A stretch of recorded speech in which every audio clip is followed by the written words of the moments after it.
a visionary is having or showing clear ideas about what should happen or what could be done in the future.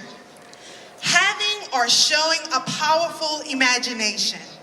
And the three individuals I have the pleasure of introducing are just that, visionaries. Please welcome to the stage, author of The End of Storytelling and the upcoming Quantum Narratives book, Stephanie Riggs.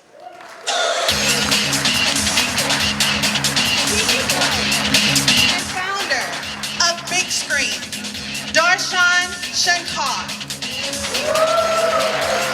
And the founder of Anduril Industries and Oculus VR, Palmer Luckey.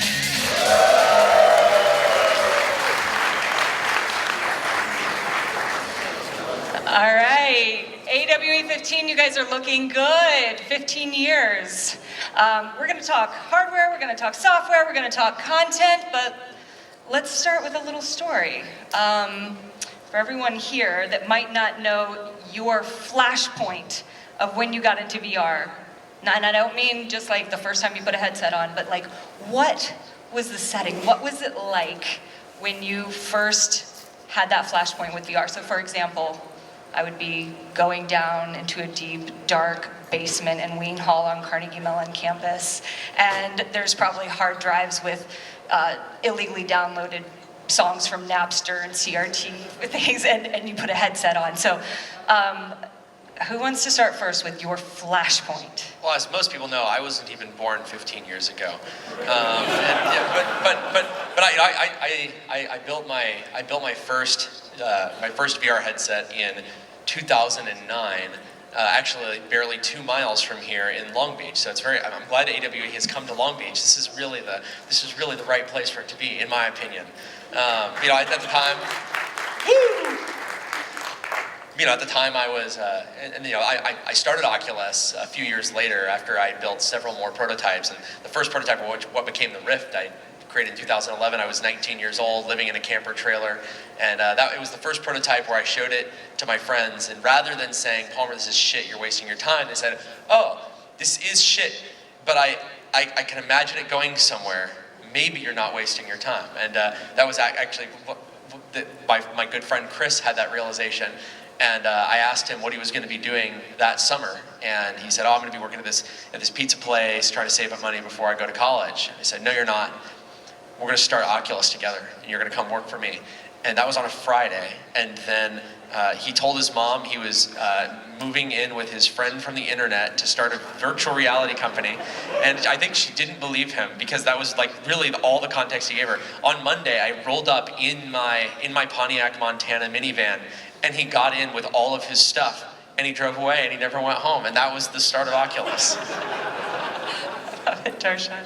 Actually, yeah, one last bit is, I wish I could point and say, you guys should go to the Seaport Marina Hotel, because that's where we lived for the first 3 months of Oculus, building headsets for all of the conferences we went to. But unfortunately, it was condemned shortly after we left, and has since been destroyed and replaced with a mall.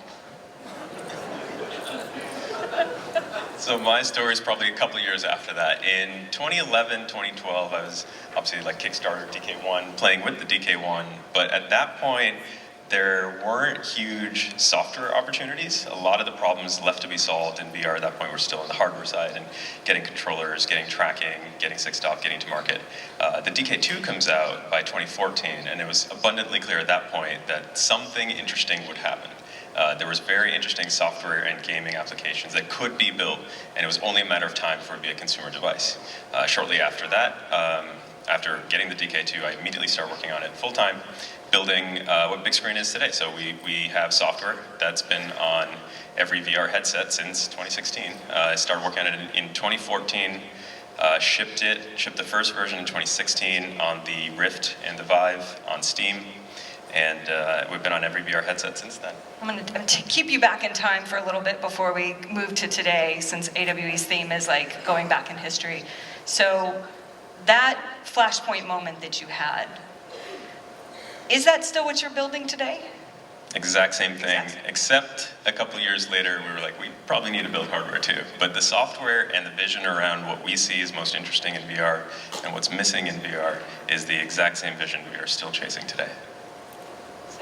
I mean, these days I'm focusing a lot of my time on lethal autonomous weapon systems, which is quite different. I did build that VR headset that can kill you, so I guess there's overlap there. But my original vision of building a VR headset that would actually be mainstream, that could actually be consumer, like that people think that was my original vision, but it's worth remembering. When I launched the original Oculus VR website, you can go back and read it on the Wayback Machine. I'm clearly trying to sell a do-it-yourself kit for VR enthusiasts, and I just didn't think that VR was quite ready to go beyond that group. You were literally going to have to build it yourself. I was going to send people the parts and have software libraries, but you were going to have to actually assemble it, solder all the power cables on.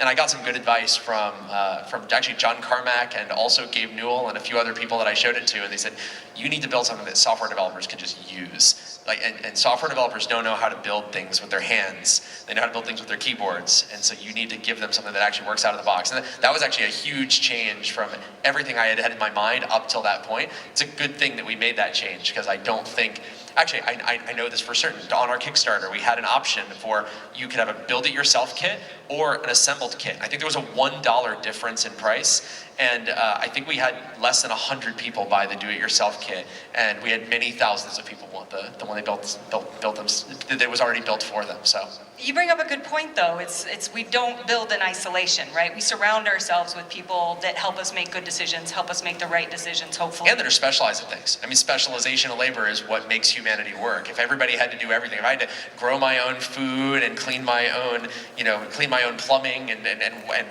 build my own car, I would have a much lower standard for all of those things than if I can allow someone to specialize in each. Darshan, who have you surrounded yourself with to help you make the right decisions? Similar, on the journey? just really smart people. Whether it's for the software that we're building or the hardware that we've since built, it's just finding really, really smart people. Whether it's asking Palmer for certain advice on things, or Carmack, or plenty of other people, many of whom came from Oculus and started Oculus. It's been very helpful to be surrounded by people who have just been in the game for a long time. Right, for people that haven't been in the game for a long time, where do you find these people? I mean, are you just emailing John Carmack? I think if you do interesting things and you go show people the interesting things that you're actually making and the interesting ideas that you have, the research that you've done, regardless of your age or whether you have funding or not, like other smart people want to help you naturally. Like just on Monday night, we had a Bigscreen VR customer and community member come over, 17-year-old kid, really, really smart, and showing things that he has built that work, that are really interesting ideas. And you don't have to have a lot of funding. You don't need to know people. You just go do interesting things and people will want to help you. But I will note, you noted that he's 17, and then you said regardless of age, but I mean, we've talked about this, but my strong opinion is one of the most valuable assets you have as a young person is your age. People want to help you when you're young. They'll respond to your, I'm not saying you can send bad emails and they'll help you. You need to be specific, like, here's what I'm doing, here's why it's interesting, here's why I think you could help me, and here's what I'm looking for you as help. Don't just say, I'd like to speak with you.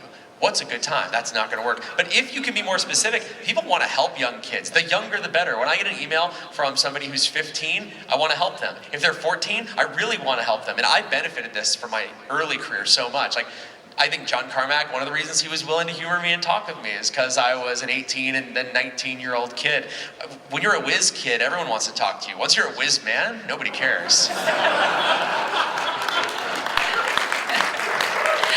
With ladies out there too. So if there's any young kids out there, like go and ask for all the intros you're going to need before you get too old, or you'll be like me and nobody's going to be responding to your emails anymore.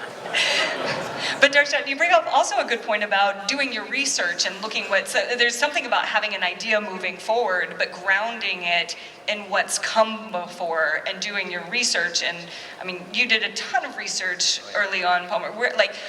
You're probably digging into the archives of things to find out what have people done, what has failed. Where did you go to look for that research to ground where you're moving forward to? I read every single bit of published literature I could find on VR. I mean all of it. Like I was just downloading it in my brain, like I was in the Matrix. Like IEEE, SIGGRAPH. So like old IEEE and SIGGRAPH papers, but also a lot of old Navy research documents, a lot of old Army research documents. Some of the stuff had been declassified, some of it had never been classified. But remember, there's a huge amount of government and academic and commercial investment in VR. And I was also trying to buy a lot of these artifacts. Before I started Oculus, I had the world's largest virtual reality headset collection. I had over 89 headsets. No, not overnight. I had exactly 89 headsets the day that I launched the Oculus Kickstarter, and I had stuff from the 80s, the 90s, I had NASA stuff, military stuff. I was buying it for pennies on the dollar, and a lot of it I took apart and then put back together so I could learn what worked and what didn't. I mean, if you don't know what people have done before, you're going to make exactly the same mistakes. You're not going to make different mistakes. You'll make the exact same ones. If you learn from them, you get to make brand new mistakes, and that's what you want to be doing every day, new mistakes. And I think similarly, for us, by the time we were getting started in VR, we were just a few years later, right? So there's plenty of literature already out there. There's plenty of content that people are making, or hardware that people are making, so things that we can learn from. So again, similarly, just talking to interesting people and building things. So when we get into hardware and big screens pivot, and we'll talk about that a little bit later, we didn't go to people, I didn't talk to people like, hey, we want to go make hardware, what do you think, how do I do it? It's like, no, like I've done my research before, I've gone deep into whether it's optics or displays or tracking or how does VR work, not like a Wikipedia article of how does VR work, but like actually understanding from software through graphics cards and output to displays and optics, the full stack, top to bottom. So go do your homework and start to figure out what's missing. Go talk to customers, go talk to users. And it helped for us that we were building and shipping VR software for so many years that we know what's missing. We use VR every day. You can tell, okay, these are the missing problems. This is what customers want. This is what I want. Here's how the technology works. And then when I reach out to, say, Palmer or Carmack or Jerry from Till 5 or a few other people like Nirav from Framework, these are people who have built and shipped successfully consumer hardware before. But then my questions are hyper-targeted. Like, here is a question I have about this problem that I'm dealing with. Do you have advice about this one thing? Not, hey, can we grab coffee sometime in a few months if you're free? So what's the best answer you've ever gotten to one of those?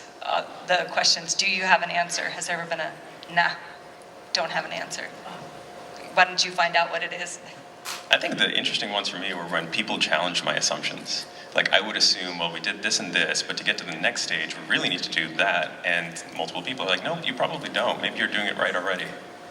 I give bad answers all the time, but I usually try to caveat them. Like, here's this problem. I started a company when I was 19, and I happened to be working on something that was feasible for the first time really at a major scale because computers were better, because displays were better, because motion trackers were better.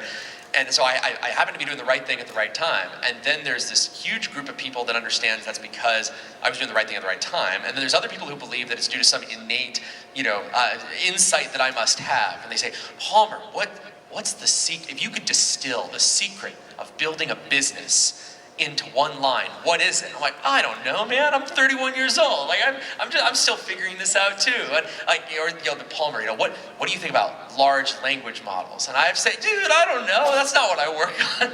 And I'll tell them, I'll just make stuff up. Like, I can give you my opinion, but. I've given lots of it. I liked your point about you should ask a specific question that's hyper-targeted at someone's expertise, because otherwise you're like, Nirav, very early employee at Oculus. He was our hardware lead, and he's gone to start Framework, and they're building an incredible laptop and some other stuff too, so you should really check it out. Now, Nirav is incredible at that. But I probably wouldn't ask Nirav for help with like television appearances. No offense to Nirav, but it's not, that hasn't been core to his strategy. And there's other people I wouldn't want their opinion on how to build a hardware company or a manufacturing team, but I absolutely would want their opinion on how do I come across well in the 1 minute that I'm going to get on CNBC. And so that I think is key. You really need to hyper target your questions, be very specific about how people can help you, because there's a lot I can't help you with. All right, so I'm going to hyper target a question here. What were you doing yesterday at 3:24? We're bringing it into the present now. Yesterday at 3:24, what were you doing? I think I was at the Reality Hack booth, checking out what they were doing there. I don't know if any of you guys are out there. Woo! But that's a lot of fun. Look, this gets back to all the young people. They get all the attention. Everybody wants to help the kids. So that's what I was doing. Yesterday, 3/24, we were actually getting our LA team together. So we have a factory that we own and operate here in LA, and we were getting the team together to celebrate. Because a year ago, we announced Bigscreen Beyond, our first generation VR headset, and we have now successfully shipped it. We started shipping last August, and we've been very busy these past 9 months building and shipping. You should show it to people. Because I think a lot of people... We have suspensefully put items on the table, like a good dramatic cliffhanger here. What is on the table here? All right. So, we got two things. Hang on. Yeah!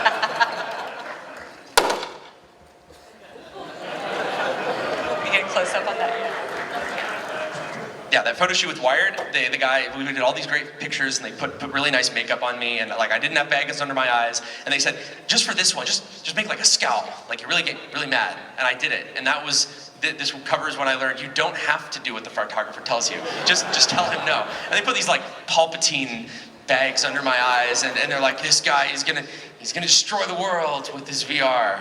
Anyway, so there's that bit. Then the other bit is I have one of the first DK1s that was ever made, and it's just interesting. It's been 10 years ago. You couldn't buy a DK2 yet, so this was kind of the best you could get, and it weighs 349 grams. And it had a resolution nominally of 800 by 640 per eye, but actually due to panel utilization, you were getting about 60% of those actually active pixels.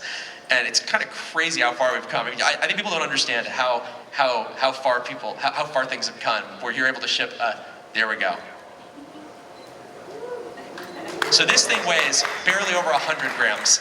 It's a third of the weight. It is 20 times as many pixels. Sometimes when people say, oh man, it seems like VR is not really moving, it seems like it's kind of stuck in time, that's how I know that they're not in the VR industry. Because if you're in the VR industry, you know, dude, you can buy a headset, it's 20 times higher resolution, and it's only been 10 years. I mean, 10 years is a long time, but when people think that things aren't moving, it's because they see it from the outside. And what they really mean is, it's not as popular as the Nintendo Wii yet. But I mean, you had, like, Oculus Quest sold almost 20 million units in 1 year. That's better sales than the Nintendo 64 was getting during its very best year of sales ever. That's better than the first 2 years of iPhone sales managed to pull by a lot. It's just, I mean, VR's actually come a really long way. It's just people's expectations of what success is.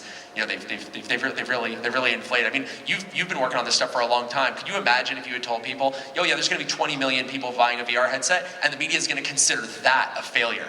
Like, wouldn't that just, like, blown people's minds? Yeah, I mean, it was hard to get people to go down into a dungy basement to put a brick on their face. And I mean, I produced the first feature film that was released on the DK1, and the content side of things, it's awesome to see all the hardware evolution and the software evolution. The content side of things, I think, you know, there's some challenges in really radically approaching how we're approaching content and the usability and the UI factors. But I mean, this is phenomenal, Darshan. Congratulations. Thank you. Oh, and the reason I forgot, this is the June 2014 issue of Wired, so it's actually been exactly 10 years since this thing came out.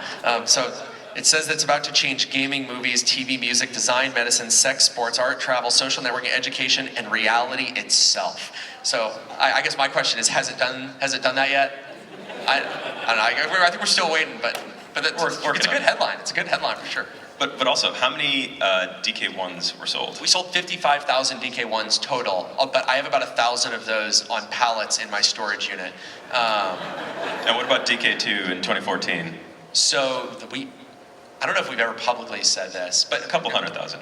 It was about 250,000. So. And the big difference there is DK2. I mean, DK2 was the first good VR headset. Okay, DK1 was a vehicle for people who understood and could extrapolate to understand where this was going. But like the low persistence displays, the much improved optics, mostly the 6-degree of freedom tracking, all in a product you could actually buy. It was the first good VR headset. And people, and I know we said, if you guys remember, if you were ordering one back then, you remember you had to check the little box. It says, I am a game developer. I am not a consumer, and I understand that there is not consumer level support for this device.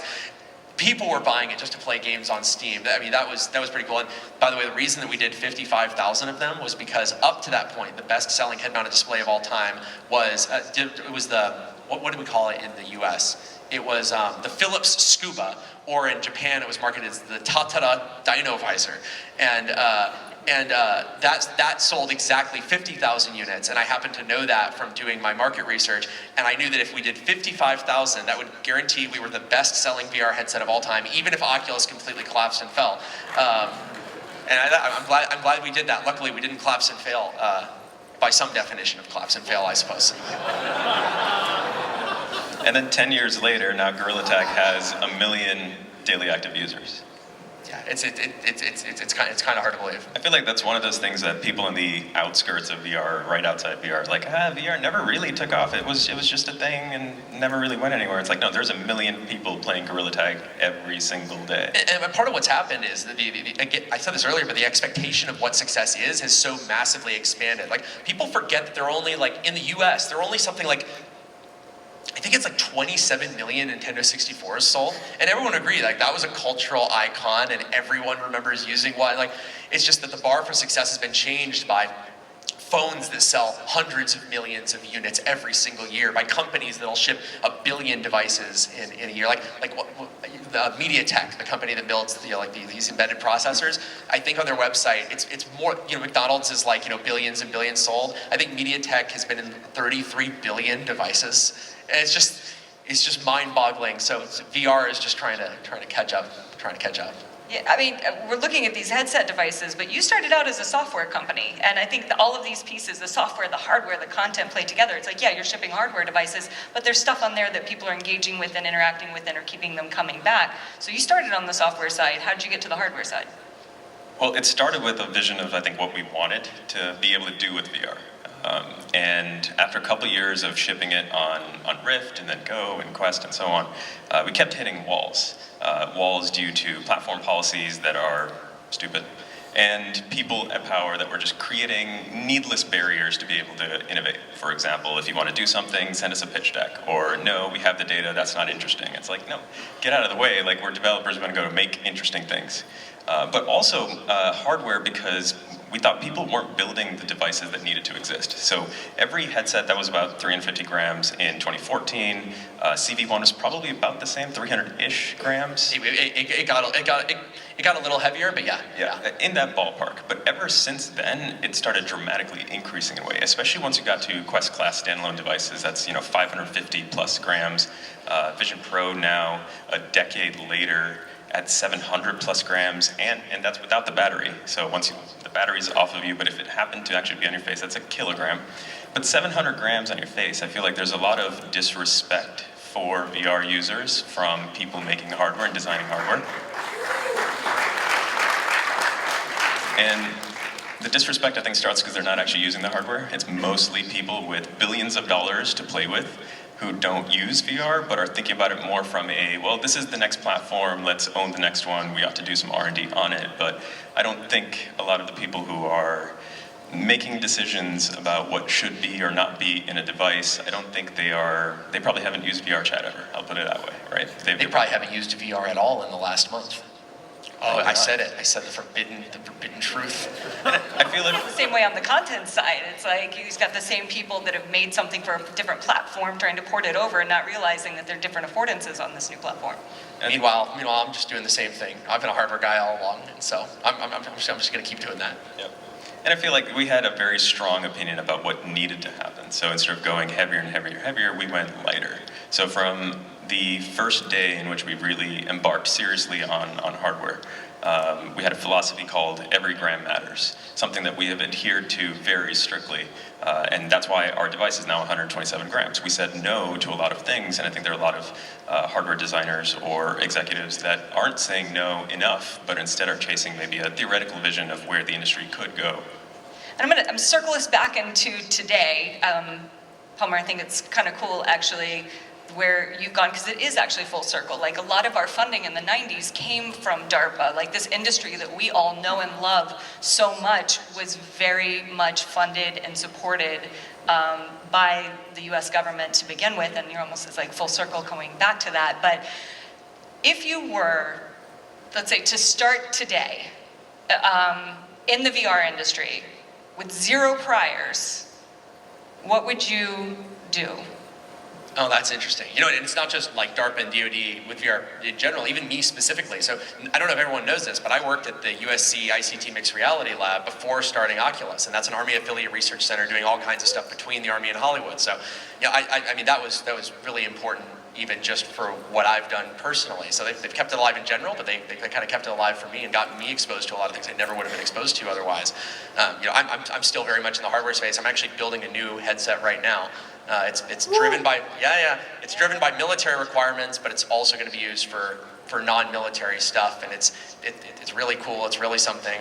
I've been going around telling people that I'm doing it because if they don't know you're working on a headset, then you only get to talk to people that you reach out to. Like, I can reach out to you, and that's great, but until everybody knows you're working on something, you're not going to get the people reaching out to you, particularly the younger people, the newer people, the smaller companies that you don't even know about. They're not going to reach out to you unless they know that you're actually doing something. So if you've got things like structured light-based systems that are above 1200 nanometers, up to 1550 nanometers would be great. That'd be really, really great for light security reasons. But I'm loving what I'm doing VR now for some cool military stuff. But if I was starting again with no priors, why am I doing? I'm doing what I'm doing because I've started a defense technology company. If I was starting from nothing and I had absolutely none of my network, none of my money, I'd want to find an area where I could punch above my weight. And I know you know this. We talked about it before. I think it would be adult entertainment. Let me get like the thing is, that's a very broad area. But most of the big companies will refuse to compete in that area. And so it's something where if you're starting with nothing, you'll punch way above your weight. The people who should be competing with you refuse to do it because they've got their eyes on bigger prizes, like being the dominant gaming platform, which they think being in adult entertainment would hurt. They want to be the VR device that's in every single school, and they know that would potentially be bad for them. But adult entertainment is a broad space. There's a lot of different things. Like the Army was researching teledildonics for years to help deployed troops reconnect with their spouses and Wait, explain what that is? Teledildonics. It's self-explanatory. Do you guys know what this is? But, oh, okay, gotcha. I mean, like a lot of this is not even. It doesn't mean like adult VR doesn't necessarily mean like Pornhub VR. There's a huge, vast breadth of human experience that's contained in that the big companies just aren't going to touch. So I don't know, maybe I would come to a different conclusion, but if I was starting from scratch, I would look and say, like, okay, if I'm starting a new hardware company, like a new headset company, I'm up against a lot of great people with a lot of money and a lot of talent. If I do a new game, same thing. I'm going to be up against some really, really sharp people. Adult entertainment, it's kind of a wasteland, and I bet I could do pretty well. It's not what I'm going to be doing. Nobody read the story saying that I'm starting that, but and I think that's also one of the things that everybody wants it. Some people are like, oh, but only dudes would want it. No, I've seen Outlander. I know what that is. That's for chicks, and it's very much this category. Or Bridgerton. I know what that is. That's just British-themed pornography for women. So wait, are you saying that the biggest play space right now in the VR is in the content side of things? I think that's where the biggest opportunity is coming from the outside. I hate to say, as someone who is playing in the hardware space, the hardware space is where some of the most important gains can be had, but I would be very loath as a newcomer to come in and say, I think I can do it. I think the hardware game is a game for people who have gotten their feet under them and have a network and people trust them and they're willing to make a bet on them. I mean, you know this, like, you couldn't have built that if that was the first thing that you built. You were able to do it because you already had trustworthy, a network, also money coming in to help you do it from something that actually made sense. Anyway, that's what I would do. Okay, top that, Darshan, go. There is, just piggybacking off of that, there is no way we could have done hardware without having done software first. It also taught us so much about what hardware needed. We would have built really dumb hardware if we didn't build software for a long time. Would you even say that there's people building hardware today that may have done that? You may say that. It may even be said. Some people are saying, I know it, you know it, everybody knows it. Yep. I think getting into hardware was pretty hard, brutally hard, and very, very risky.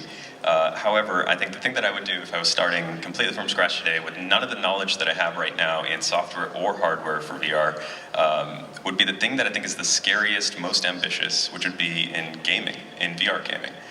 Particularly because I still believe that the best games for people to play still haven't even been created. That being said, I'm terrified by it just because there is an enormous amount of competition in games for VR, because the consumer who, whether you have a Quest or whatever headset that you've got, you've got so much choice. You've got choice outside of VR. You've got an enormous amount of entertainment options, and we're living in a renaissance of gaming. There has never been this much amazing gaming content for you to play, whether in VR or not. However, there are still so few incredible titles for people to play every day after school. And I think that's a very exciting opportunity. And it doesn't take a lot of people. Some of the best games for VR were typically made by 1 to 10 people without very much funding at all. So the number of studios that are spending tens of millions of dollars or more, it doesn't have to be that way at all. And I think it's just a very, very interesting space, because there's also a huge user base now in the VR industry that wasn't there a long time ago. So if you build something interesting, you can build a massive business off of it. So I'm seeing a common theme in scary and ambitious. And what about you? What would you be doing if you were starting from scratch? No priors, no network, no money. I would probably be doing exactly what I'm doing right now. I think that the narrative tech field has not been able to advance as radically as software or as hardware. And I think that there is definitely a challenge to resolving the narrative paradox. Narrative paradox, yeah. I only know what the narrative paradox is because you explained it to me, so I get to not. Yes, the narrative paradox. So the narrative. The more interactivity that you have, the harder it is to tell a story and to create a narrative, and vice versa. Yes, the conflict between the linear pre-authored content and the interactive gaming content, and resolving that in a truly generative way. And it's something I've been thinking about for probably decades, since I came into VR in an interactive space with a classical storytelling background. So I'm hoping to push that forward a little bit. Well, it'll be fun to come back in 10 years and you can maybe help tell the narrative story of how VR got to being with 1 billion people. That's fingers crossed, right guys? 1 billion people, 10 years? Yeah, I think we got the hardware, software, content combo here that can make it happen. Let's do it. Thank you, everyone. Thank you, Darshan. Thank you, Palmer. We love all of you. Thank you.